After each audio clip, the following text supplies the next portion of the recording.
नमस्कार दोस्तों, बहुत बहुत स्वागत है आप सभी का हमारे यूट्यूब चैनल पे।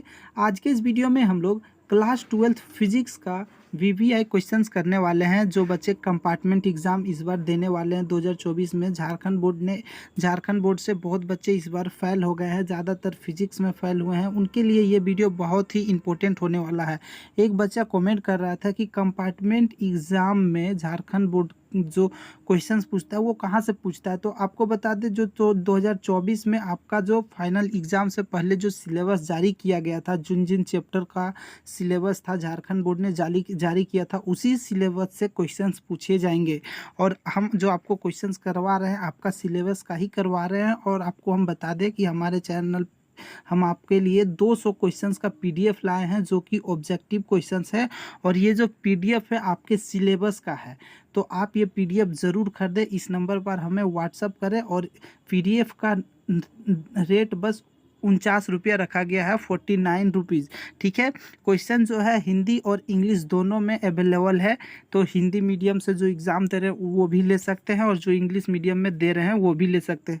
आपके पास एक मौका है, आप एग्ज़ाम देकर पास हो जाइए। इसके लिए आपको अच्छा से पढ़ाई करना होगा, और पढ़ाई करने के लिए आपको वीवीआई क्वेश्चंस को पढ़ना होगा। तो वो वीवीआई क्वेश्चंस हम आपको करवाएंगे, इसलिए आप लोग ज़रूर से ज़रूर वो पीडीएफ खरीदें। उसमें आपको 200 ऑब्जेक्टिव क्वेश्चंस मिलेंगे और 50 सब्जेक्टिव क्वेश्चन, जो कि आपके सिलेबस का क्वेश्चंस आपको देखने के लिए मिलेगा। आपका सिलेबस में जो चैप्टर है उसी चैप्टर का ऑब्जेक्टिव और सब्जेक्टिव क्वेश्चंस है। तो चलिए अब हम लोग फटाफट क्वेश्चन नंबर 1 से स्टार्ट करते हैं। ये सेट नंबर तीसरा है। जो सेट 1 और 2 नहीं देखे हैं वो लिंक आपको डिस्क्रिप्शन बॉक्स में मिल जाएगा। आप ये वीडियो देखने के बाद आप सेट 1 और 2 देख लीजिएगा। ठीक है। क्वेश्चन नंबर 1 है, in a Wheatstone bridge if a battery and galvanometer are interchange then deflection in galvanometer will. यानी कि वेट स्टोन सेतु में यदि बैटरी और गैल्वेनोमीटर को आपस में बदल दिया जाए तो गैल्वेनोमीटर में विक्षेपण होगा। तो इसमें कोई विक्षेपण यानी कि परिवर्तन नहीं होगा, नॉट चेंज। तो बच्चों आपको एकदम क्वेश्चंस को रट जाना है। ठीक है, क्योंकि आपके पास ज़्यादा समय नहीं है, और आप एकदम क्वेश्चंस को रटते हुए चलिए। ये सभी ऑब्जेक्टिव क्वेश्चन जो हम करवा रहे हैं सभी वीवीआई क्वेश्चंस है। आप लोगों को हम सब्जेक्टिव क्वेश्चंस भी करवाएंगे। ठीक है। सब्जेक्टिव क्वेश्चन जो है वो हम सब क्वेश्चंस को पहले खोजना पड़ता है। सब वीवीआई क्वेश्चन सिर्फ ऐसे ही नहीं मिल जाता है, उसे साइड करना पड़ता है, चैप्टर से निकालना पड़ता है। जो आपका सिलेबस है उस सिलेबस से जमा करना पड़ता है। तो अभी हम ऑब्जेक्टिव क्वेश्चंस आपको करवा रहे हैं, और सब्जेक्टिव का जो क्वेश्चंस है वीवीआई वो छाट कर उसका पीडीएफ बनाना पड़ता है, तो उसमें टाइम लगता है। बच्चों आप लोग ज़रूर चैनल को सब्सक्राइब करें, वीडियो को लाइक करें, और पीडीएफ आप लोग ज़रूर खरीद लें 200 ऑब्जेक्टिव क्वेश्चंस का।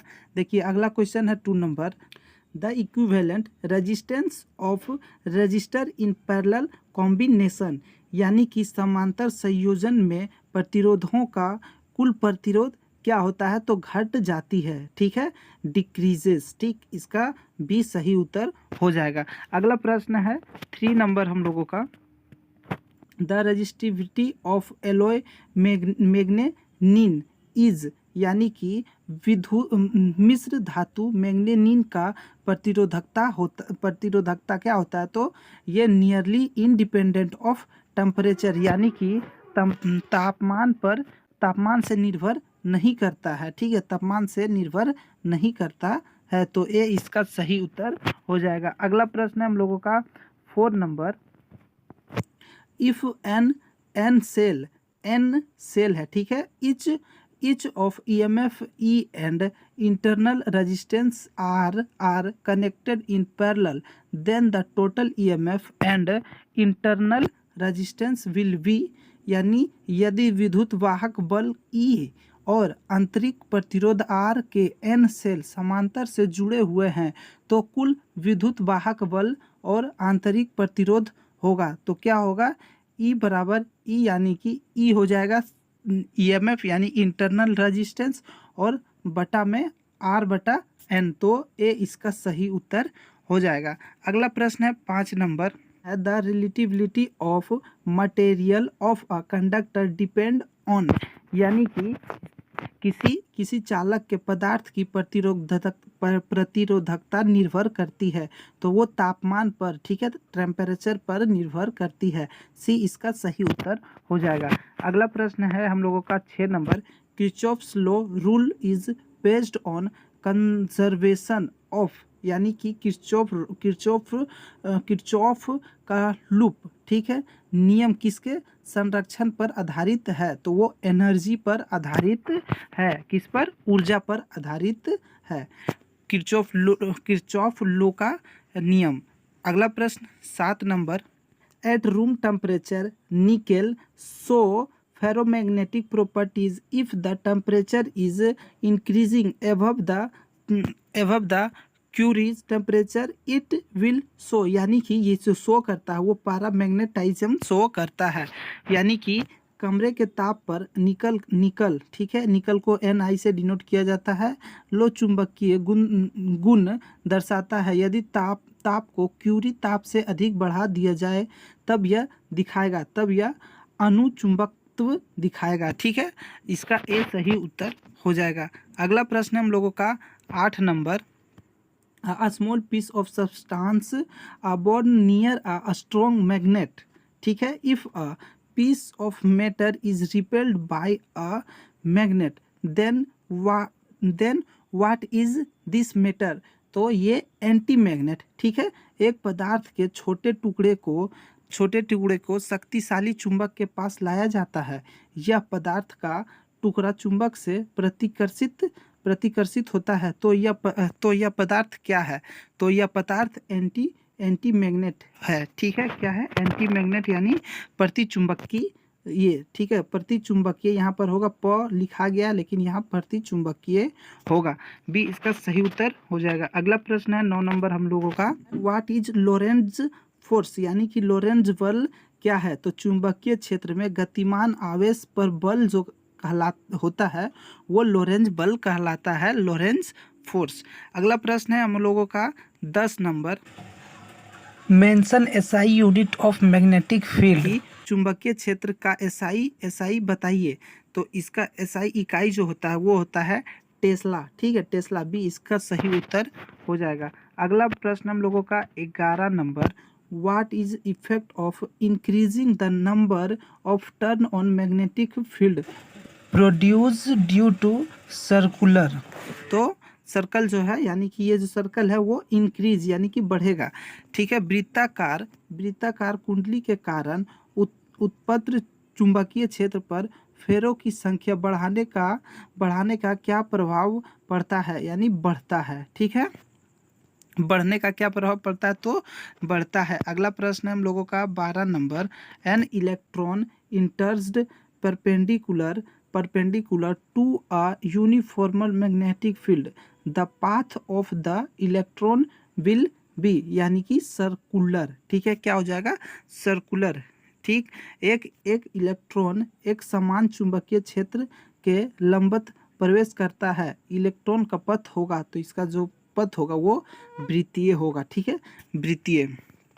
अगला प्रश्न है 12 number, when the ammeter is shunted is measuring range, यानी जो रेंज होगा जब एमीटर को शंट किया जाता है तो इसकी मापने की सीमा में क्या बदलाव होता है, तो ये जो मापने की सीमा होती है वो बढ़ जाती है, यानी इंक्रीजेज हो जाती है, तो ए इसका सही उत्तर हो जाएगा। अगला प्रश्न हम लोगों का 14 number, unit of magnetic field is, तो मैग्नेटिक फील्ड का यूनिट क्या होता है? चुंबकीय क्षेत्र की इकाई, तो इसका होता है वेबर मीटर स्क्वायर, ठीक है, वेबर मीटर स्क्वायर। अगला प्रश्न हम लोगों का 16 number, if the number of turn in a moving coil galvanometer increased its sensitivity, यानी कि एक गतिमान कुंडली को गैल्वेनोमीटर से घुमावों की संख्या बढ़ा दी जाए तो इसकी संवेदनशीलता जो होगी वो बढ़ जाएगी, क्या हो जाएगी? बढ़ता है, यानी कि इंक्रीजेस हो जाएगा, तो ए सही उत्तर हो जाएगा। अगला प्रश्न हम लोगों का 16 नंबर है, identify the condition under which the force acting on a charge moving through a uniform magnetic field is maximum। यानी कि उस स्थिति की पहचान कीजिए जिसके अंतर्गत एक समान चुंबकीय क्षेत्र के माध्यम से चलने वाले आवेश पर कार्य करने वाला बल अधिकतम होगा। तो कितना होगा, एंगल जो होगा 90 डिग्री, ठीक है। थीटा कितना होगा, 90 डिग्री। अगला प्रश्न हम लोगों का 7 number, the express of Lorentz force is. तो लोरेंज फोर्स यानी लोरेंज फोर्स के लिए अंजक है, तो इसका जो फॉर्मूला होता है वो हो जाएगा F बराबर Q गुना में E प्लस V गुना B, ठीक है। यानी C इसका सही उत्तर हो जाएगा। अगला प्रश्न हम लोगों का 18 number, who discovered the magnetic effect of electric current. यानी विद्युत धारा के चुंबकीय प्रभाव की खोज किसने की। तो इसका जो खोज है ऑस्ट्रेंज ने की थी, बी इसका सही उत्तर हो जाएगा। अगला प्रश्न हम लोगों का है 19 number, which of the following statement is incorrect. यानी कि कौन सा स्टेटमेंट गलत है, यानी निम्नलिखित में से कौन सा कथन गलत है। तो ये एक आदर्श मीटर का प्रतिरोध अनंत होता है, तो ये कथन असत्य है, क्योंकि एक आदर्श मीटर का जो प्रतिरोध होता है वो 0 होता है। आप लोग याद रखिएगा, ये प्रश्न आपसे पूछेगा कि एक आदर्श मीटर का प्रतिरोध क्या होता है, तो 0 होता है। अगला प्रश्न हम लोगों का है 20 number, a charged particle is moving in an uniform magnetic field, it will experience maximum force when। तो इसका एक आवेश कण एक समान चुंबकीय क्षेत्र में गति कर रहा है, यह अधिकतम बल का अनुभव करेगा। कब करेगा ये अधिकतम फोर्स का अनुभव कब करेगा, ये चुंबकीय क्षेत्र के लंबवत गति करेगा तब, ठीक है। चुंबकीय क्षेत्र के लंबवत जब गति करेगा, it will moving perpendicular to the magnetic field. तो बी इसका सही उत्तर हो जाएगा। अगला प्रश्न है 21 number, in an electric circuit, एक विद्युत परिपथ में ammeter connected in series and voltmeter in parallel. यानी इलेक्ट्रिक सर्किट जो होता है उसमें ए मीटर को श्रेणी क्रम और वोल्ट मीटर को समांतर क्रम में जोड़ा जाता है। 21 नंबर हो गया। अब 22 नंबर हम लोगों का है, when a current is made to flow through a conductor then it produces. यानी कि जब किसी चालक के माध्यम से करंट प्रवाहित किया जाता है तो यह उत्पन्न करता है, तो यह ओनली मैग्नेटिक फील्ड, केवल चुंबकीय क्षेत्र उत्पन्न करता है। बी इसका सही उत्तर हो जाएगा। 23 नंबर है, 23 number, a moving charge produce. यानी कि एक गतिमान ऊर्जा उत्पन्न करता है, तो यह electric field and magnetic field both, ठीक है।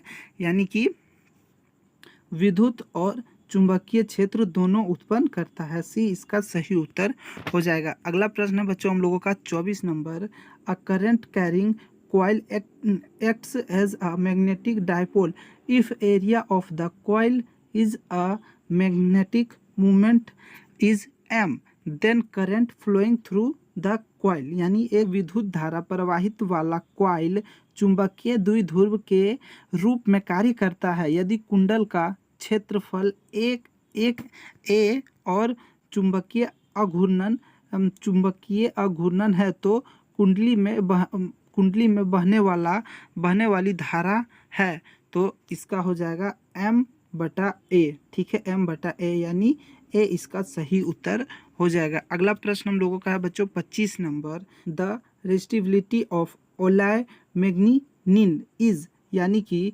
मिश्र धातु मैग्नीनिन का प्रतिरोध है, तो इसका तापमान से लगभग स्वतंत्र, यानी इसका ए सही उत्तर हो जाएगा। तो बच्चों अभी हमने टोटल 25 क्वेश्चन किया, यानी कि एक सेट किए हैं। तो इस तरह से हम लोग टोटल 3 सेट कर चुके हैं, और जो 2 सेट नहीं देखे हैं लिंक आपको डिस्क्रिप्शन बॉक्स में मिल जाएगा, आप वहां से जाके देख सकते हैं। और आप लोग ज़रूर से ज़रूर बच्चों 200 क्वेश्चन का जो ऑब्जेक्टिव क्वेश्चन का सेट है पीडीएफ है वो ज़रूर से ज़रूर आप लोग ले लें।